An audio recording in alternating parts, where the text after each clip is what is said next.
Ayat 37. Semula. A'udzu billahi minasy syaithanir rajim. Bismillahirrahmanirrahim. Yuriduna an yakhruju minan nar wa ma hum bikharijin minha wa lahum 'adzabun muqim. Was-sariqu was-sariqatu faqta'u aydiyahuma jazaa'an bima kasaba nakalan minallah wallahu azizun hakim. Sadaqallahul azim. Yuriduna an yakhruju minan nari wa ma hum bikharijina minha. Mereka sentiasa berharap hendak keluar dari api neraka itu. Wa ma hum bikharijina minha, padahal mereka tidak sekali-kali akan dapat keluar daripadanya. Walahum azabun muqim, dan bagi mereka azab seksa yang tetap kekal. Undang-undang ada kaedah dan ada caranya untuk dikenakan ke atas setiap salah.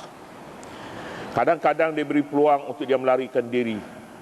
Apabila dia melarikan diri, maka selepas beberapa waktu dan ada tanda-tanda bahawa dia bertaubat, maka dia bebaskan. Kerana dia melarikan diri, kemudian dia bertaubat. Islam menghormati taubat itu. Apabila seorang menyesal, maka penyesalan itu membersihkan hatinya. Tetapi bagaimana orang yang berdegil sehingga sampai kepada peringkat akhir? Peringkat akhir, mereka ini tidak akan dimaafkan baginya disebabkan dia tidak mengaku bahawa silap, bahawa dia telah melakukan kesilapan.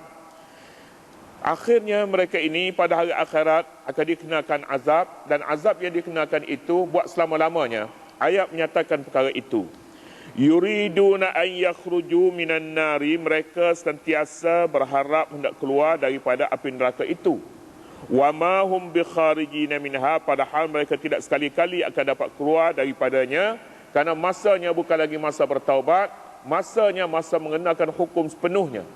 Akhirat bukan lagi tempat menguji, tetapi tempat membalas. Berada pada tempat ini tidak dituntutkan daripada seorang itu untuk melakukan sesuatu amalan taklif ini, tidak. Tetapi tempat di sini tempat menerima pembalasan sepenuhnya. Pembalasan yang dikenakan ke atas seorang itu bagaimana? Kekal selama-lamanya, mereka tidak akan keluar. Walahum azabun muqim, bagi mereka pula azab seksa yang tetap kekal. Tak dapat keluar dan tetap kekal di dalamnya. Beratnya dosa orang yang melakukan kesalahan hirabah, jenayah hirabah, mengancam keselamatan dalam negeri kita sebutnya sekarang ini. Sama ada dia membunuh mesti dibalas bunuh, atau membunuh kemudian merompak, mereka akan dipalang, akan disalib. Kemudian jika mereka ini mengganggu ketenteraman awam, mereka akan dibuang negeri mengikut keadaan kesalahan seperti yang kita sebutkan dahulu. Kemudiannya mereka ini perlu diberi didikan sebelum daripada mereka dikenakan tindakan-tindakan yang disebutkan tadi. Kemudiannya ayat ini ditimbul satu kemusykilan, iaitu apakah kekal di dalam neraka ini untuk selama-lamanya? Dia ni orang bukan Islam ataupun orang Islam. Kalau orang Islam seperti mana yang kita selalu sebut, mereka yang mengucap la ilaha illallah akan dikeluarkan daripada neraka pada suatu ketika nanti dan akan dimasukkan ke dalam syurga. Hadis sahih menyebutkan, man qala la ilaha illallah dakhalal jannah. Sesiapa yang mengucap la ilaha illallah pasti masuk syurga dia. Dakhalal jannah, akan masuk syurga. Jadi macam mana yang ayat ni pula menyebutkan mahum bikharijina minha, mereka tidak akan keluar daripadanya. Setengah ulama ada menyebutkan bahawa ini Quran mengatasi hadis. Hadis menyatakan barang siapa mengucap la ilaha illallah akan masuk syurga sekalipun didahului dengan neraka. Hadis tidak boleh mengatasi Quran. Hadis tak boleh, Quran mesti di atas. Quran menyatakan mereka tidak akan keluar. Jadi kalau begitu, sebahagian daripada pendapat ulama begitu. Di antara dosa-dosa besar ada dosa-dosa yang lebih besar daripada yang besar. Mereka ini tidak akan diselamatkan, tidak akan dikeluarkan daripada neraka. Kalangan ahli sunnah wal jamaah mereka serasikan di antara dua keterangan ini. Keterangan hadis benar, keterangan Al-Quran juga benar. Keterangan Al-Quran untuk menyatakan bahawa lamanya mereka masuk di dalam neraka itu bagaikan orang masuk selama-lamanya. Masuk lama. Lama. Berapa lama? 50 tahun. Kadang-kadang dia kenakan tindakan undang-undang ke atas seorang itu. Berapa lama dia duduk mesti masuk dalam tahanan? 100 tahun. Umurnya tak ada lagi. Umurnya sekarang ni dah 60 tahun. Dah masuk 100 tahun. Jadi mana ada umur? Tak ada umur dah dia. Tetapi ditakdirkan dia hidup selepas daripada 100 tahun, kan dia bebaskan juga. Quran kadang-kadang dia bercakap tentang suatu perkara itu untuk menekankan bahawa hukuman lebih berat ke atasnya. Dinyatakan mereka tidak akan keluar. Yakni lamanya mereka berada di dalam neraka itu. Bagi mereka yang mengucap la ilaha illallah, dia melakukan perbuatan-perbuatan dosa, dia mencuri, dia melakukan perbuatan-perbuatan lain lagi, neraka balasan baginya. Tetapi satu hari nanti dengan Allah Subhanahu wa taala maafkan terhadapnya, dia akan dikeluarkan. Sebab perkataan la ilaha illallah itu besar, artinya dia membezakan antara musyrikin dengan muwahhid.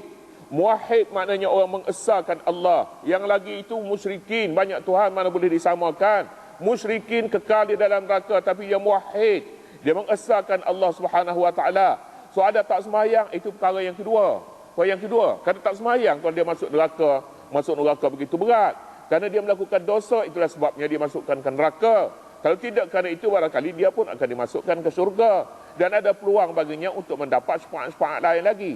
Jika dia sembahyang, dia beribadat, dia mengesahkan Allah dan lain-lain lagi. Di samping itu, dia melakukan dosa. Syurga terhadapnya, tetapi setelah menjalani beberapa tindakan, undang-undang, hukum. Seterusnya ayat menyatakan, was-sariqu was-sariqatu faqta'u aydiyahuma jazaa'an bima kasaba. Ayat kita sebutkan sebelum ini bermula dengan hudud hirabah, haddul hirabah. Kemudian diikuti dengan ayat yang kedua, ayat yang berikutnya menyatakan pendidikan. Kenapa kita sebutkan dahulu? Pendidikan perlu disertakan dengan hukuman. Pendidikan, hukuman yang terpisah daripada pendidikan tidak membawa arti. Pendidikan tanpa hukuman juga orang tak takut. Sukar untuk ditanam pendidikan dengan tidak ada hukuman padanya. Kedua-duanya berjalan serta.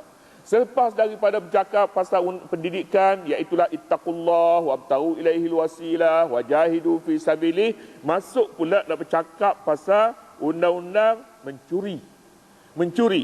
Mencuri ini artinya mengambil sesuatu yang bukan kepunyaannya dengan cara sembunyi, bukan berterang-terangan. Kemudian ayat menyatakan was-sariqu was-sariqatu, orang laki-laki mencuri dan orang perempuan yang mencuri, maka hukumnya potong tangan mereka sebagai satu balasan. Jazaa'an bima kasaba, sebagai satu balasan dengan sebab apa yang mereka telah usahakan. Juga sebagai satu hukuman pencegah daripada Allah, nakalan minallah, hukuman pencegah daripada Allah. Menarik juga ayat ini bila bercakap hal mencuri ini. Mencuri disebutnya as-sariqu, orang laki-laki mencuri. As-sariqatu mu'annas, orang perempuan mencuri.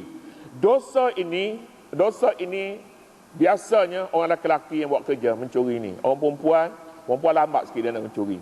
Pasal dia tidak cekap mencuri.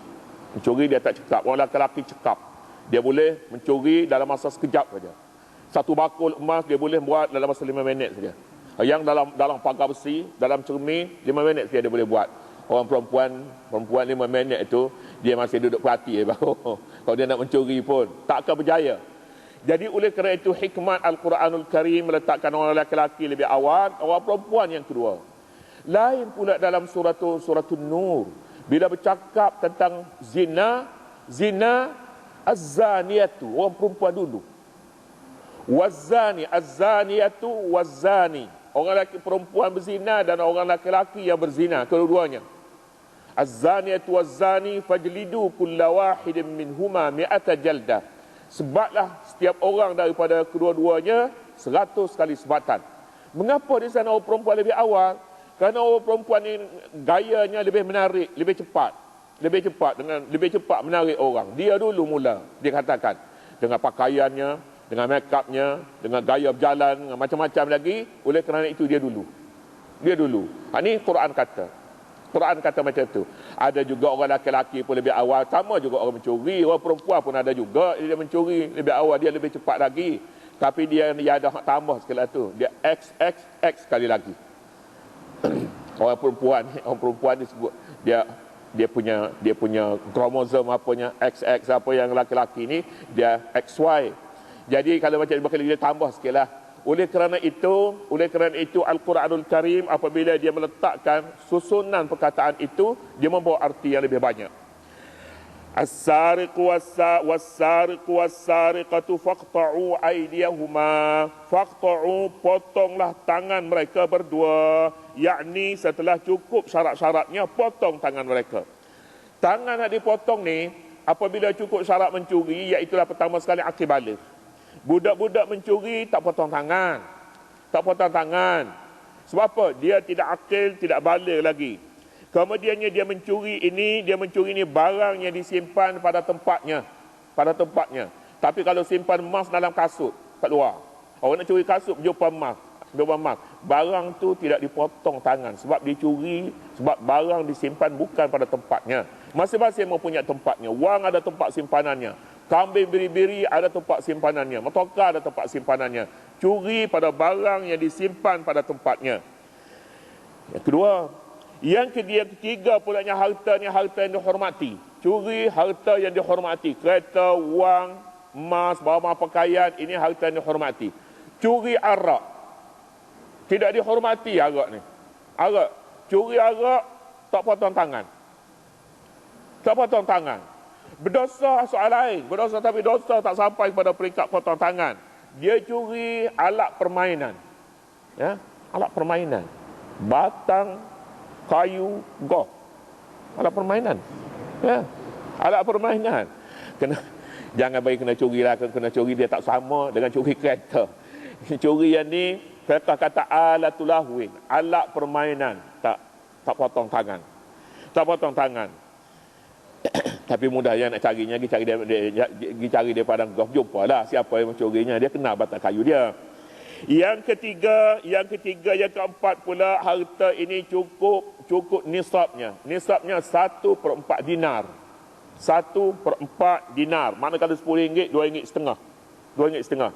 Itu dinar ni bergantung pada harga emas semasa. Tak boleh kita nak tentulah berapa dinar tu, berapa kadar harga dia. Tak boleh nak tentukan. Kemudiannya yang dicuri itu pula yang dicuri dengan cara sembunyi. Tapi jika diambil secara berterang-terangan, itu rampas namanya, itu ragut namanya, itu hukumannya ta'zir. Ta'zir ini terpulang kepada pemerintah untuk mengenakan apa hukumannya sepatutnya. Pencuri kasut, kita katakan, ini dia kena ta'zir. Tak boleh potong tangan. Ta'zir artinya tindakan undang-undang yang diserahkan kepada pemerintah mengikut cara yang sesuai. Kemudiannya pula mencuri daripada harta kepunyaan yang tidak ada syubhah lagi. Betul-betul dia tak ada hubungan. Tapi kalau dia curi harta isteri dia, curi duit isteri dia, tak potong tangan sebab dia ada syubhah. Boleh jadi dia belanja nafkah lebih boleh dulu.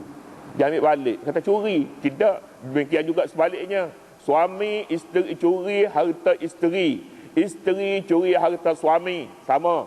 Bapa curi harta anak, anak tidak kata curi harta bapa, dia boleh ambil. Bila-bila masa saja dia nak, dia boleh ambil harta anak dia. Tidak kena apa-apa, bukan nama curi.